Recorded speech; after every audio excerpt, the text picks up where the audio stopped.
네, 신기한 여러분 안녕하세요 여러분. 신기한 선혜TV의 선혜입니다. 네, 오늘은요 여러분들과 굉장히 익숙한 주제에 대해서 한번 이야기를 나눠볼까 해요. 여러분들 쌀국수 좋아하시죠? 쌀국수 안 좋아하는 사람은 없는 것 같아요, 그쵸? 그래서 오늘은 이 베트남의 쌀국수, 베트남어로는 포 아니고요, 많은 분들이 포라고 알고 계시는데 아니고 pho에 대해서 다시 한번요, pho에 대해서 한번 이야기를 나눠볼까 합니다. 오늘 이야기를 나누시고 나면 아마 쌀국수가 더 맛있게 느껴지실 거예요. 자, 그러면 오늘 바로 들어가 볼게요. 좋아요, 구독 꾹꾹 눌러주세요. 네, 많은 분들이 이 쌀국수의 역사가 굉장히 길 것이다 라고 생각을 하시는데요. 삐! 네, 생각보다 역사는 조금 짧은 편이에요. 그러니까 이 쌀국수의 시작이 20세기 초반이거든요. 그리고 100년도 채 안 된 음식이라고 보시면 돼요. 여러분 놀라지 않으셨어요? 네, 저도 처음에는 이 쌀국수가 베트남의 전통 음식이고 뭔가 베트남을 하나의 상징하는 어떤 음식이잖아요. 그렇기 때문에 뭔가 길고 긴 역사를 가지고 있을 거라고 생각을 했지만 쌀국수는 20세기 초반에 시작됐다라고 보시면 될 것 같아요. 네, 그러면 도대체 이 쌀국수가 어디에서 왔는가 두 가지 설이 있는데요. 첫 번째는 중국 광둥 지역에서 왔다는 것과 그리고 두 번째는 프랑스 음식에서 비롯됐다 이런 설이에요. 이 근거는 모두 베트남식 이름 pho에서 찾아볼 수 있는데요. 이 중국 광둥 지역 설을 보면요. 중국 광둥 지역에서 베트남으로 이주한 사람들이 그들만의 음식, 소고기를 이렇게 국수와 함께 먹는 음식을 만들어 먹었는데 그때 이름이 응우뉴 펀이었대요. 여기서 응우는 소 우자고요. 뉴 하면 네, 고기 육자고 펀 하면 이제 국수 종류를 뜻하는데요. 여기서 이 펀이 변형돼서 퍼가 됐다는 거죠. 근데 왜 펀이 아니고 펑가에 대해서는요. 이 펀이 사실은 베트남어로 성조가 없으면 펀 바로 똥이에요, 똥.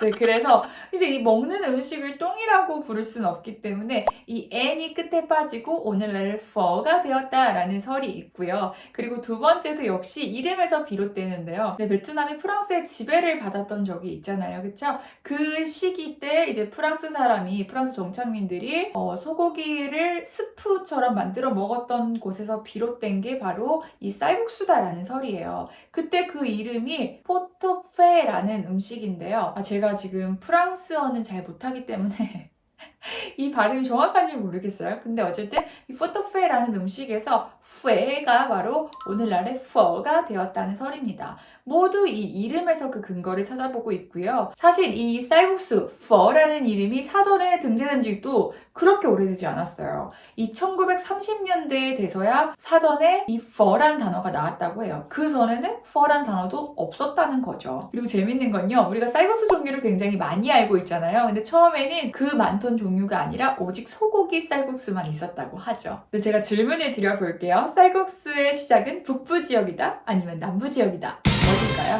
정답은 북부 지역입니다, 여러분. 정확하게 말씀을 드리면요. 북부의 이제 남딩 지역에 19세기 말에 산업화가 막 일어나잖아요. 그때 이 남딩 지역의 공장 노동자들이 끼니를 조금 빠르게 그리고 영양가 있게 때우기 위해서 많이 먹었던 음식이 바로 pho래요. 그래서 이 pho가 북부 지역에서도 많이 먹게 되고 점차 그리고 남쪽 지역으로 내려오게 되는데요. 이때 역사적인 결정적인 계기가 있습니다. 바로 남북분단이죠. 우리가 1950년대에 쌀국수가 전체적으로 퍼졌다라고 보시면 되는데 결정적으로는 1954년에 이 남북분단이 되면서 북쪽에 많은 사람들이 남쪽으로 이주를 하잖아요. 바로 이때 이제 먹고 살 게 없으니까 생계를 이어나가기 위해서 이 남쪽 지역에서 장사를 하기 시작하는데 이 쌀국수 집을 많이 열었다고 해요. 그래서 이제 점차적으로 남쪽 지역 사람들도 이 pho를 많이 먹게 되었다고 합니다. 네, 다음으로는요, 우리 역사 속의 재밌는 쌀국수 이야기들 한번 저랑 나눠보실 텐데요.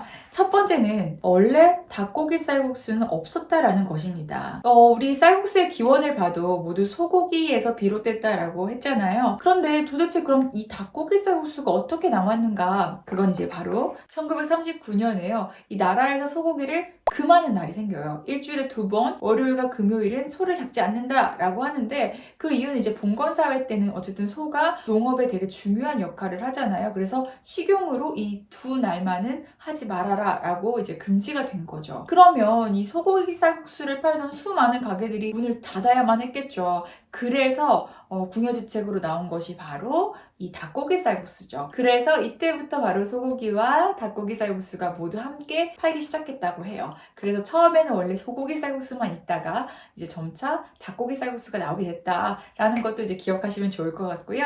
네, 다음으로는요, 고기 없는 쌀국수가 있었다라는 건데요. 아니, 여러분들 상상이나 되세요? 쌀국수에 고기가 없다니. 이거는 그냥 앙고 없는 찐빵이잖아요. 그쵸? 상상도 할 수 없는데, 사실 이건 이제 베트남의 사회주의 경제 체제에서 식량 보급 문제가 있었다고 해요. 이 계획 경제 아래에서. 이 시대를 이 더이 바오컵이라고 하는데, 바오컵 하면 보급이라는 뜻이죠. 그래서 보급 또는 배급 이런 뜻인데, 이 시기에 이제 고기를 넣지 못하면서 식량 보급 문제로 고기를 넣지 못하면서 쌀국수에 고기가 없었던 시절도 있었다고 해요. 그럼 이제 사람들이 어떻게든 맛있게 먹어야 되는데 고기 맛이 안 나서 어떻게 먹었느냐? 바로 이때부터 빵을 찍어 먹는, 이 북부 지역 가면 쌀국수에 빵을 많이 찍어 먹는데요. 그런 튀김빵을 찍어 먹는 그런 풍습도 생겼고, 그리고 찬밥을 말아 먹기도 했다고 해요. 그러니까 제가 생각하기엔 뭔가 영양적으로 든든하게, 고기가 되게 먹으면 든든하고 포만감이 큰데 그게 없기 때문에 이제 탄수화물인 빵이나 찬밥으로 대용을 하지 않았나 싶어요. 그쵸? 네, 그리고 바로 이 시기에 화학 조미료 미원이 나타납니다. 그리고 이게 많이 보급이 되는데요. 사실 미원이라고 하면 안 되죠. 이게 상표 이름이기 때문에 글루탐산 나트륨이 많이 보급이 되면서 이때 바로 쌀국수의 맛이 완성이 되는 거죠. 여러분들이 이제 베트남에서 여기 쌀국수 맛집이래, 되게 전통 있고 오래돼서 딱 가보면요, 깜짝 놀라시는 게 이 미원을 국 자체로 이렇게 해서 팍 넣을 때 많거든요. 저는 그거 보고 되게 충격 먹었었는데, 어쨌든 맛의 완성, 그리고 뭔가 감칠맛 나게 하는 이 미원, 이 글루탐산 나트륨도 이 시기에 보급이 되었다라는 것도 그래서 이제 오늘날의 쌀국수의 맛이 탄생됐다라는 것도 알아두시면 좋을 것 같아요. 좋아요, 구독 꾹꾹 눌러주세요.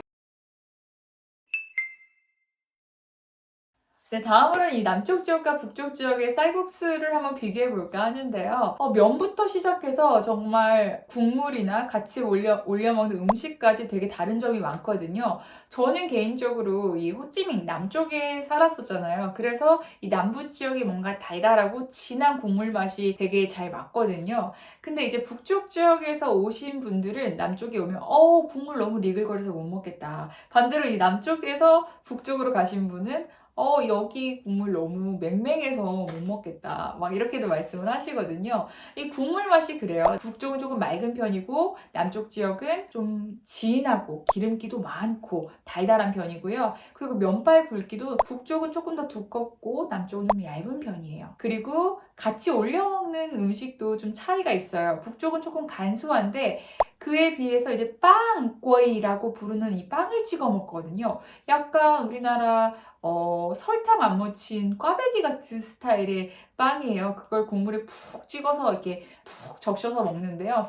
남쪽 지역은 그 거이를 팔지 않는 곳도 되게 많고요. 그리고 그 대신 이 향채, 예를 들어 고수, 박하 뭐 이런 것들 있잖아요. 그리고 이름 모를 풀까지 굉장히 많은데 그런 것들과 함께 먹을 때가 많고, 그리고 소스도 남쪽 지역 분들은 되게 많이 뿌려서 먹거든요. 그에 비해 이제 북쪽 지역은 간단하게 마늘이나 고추 정도만 넣는 경우가 많아요. 그래서 이 남쪽 지역에 가서 이 맛에 익숙해지면 이 북쪽 지역 쌀국수가 되게 뭔가 심심하다고 했잖아요. 그래서 이것 좀 더 주세요. 뭐 이런 소스 좀 주세요. 마늘 절인 거 주세요. 뭐 그렇게 주세요 라고 요구를 하면 없는 경우가 되게 많아요. 그러니까 안 주는 게 아니라 저희 쌀국수 가게 그런 거 없다 라고 하는 경우가 많은데, 이게 바로 이제 남쪽과 북쪽의 어떤 식문화 차이이기도 하고 거기서 비롯돼서 이 쌀국수의 맛도 차이가 나는 거죠.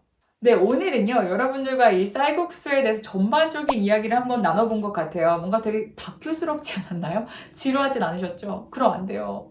네, 오늘은 뭔가 이렇게 정보적인 부분에 대해서 여러분들과 함께 이야기를 나눠봤다면, 다음 시간에는요, 실생활과 가깝게 정말 쌀국수 메뉴를 읽어보고 어떤 종류가 있는지 보고요. 또 여러분들이 쌀국수를 시킬 수 있는 베트남어 문장도 알려드리고, 또 맛있게 쌀국수 먹는 법까지 여러분들과 함께 공유할까 합니다.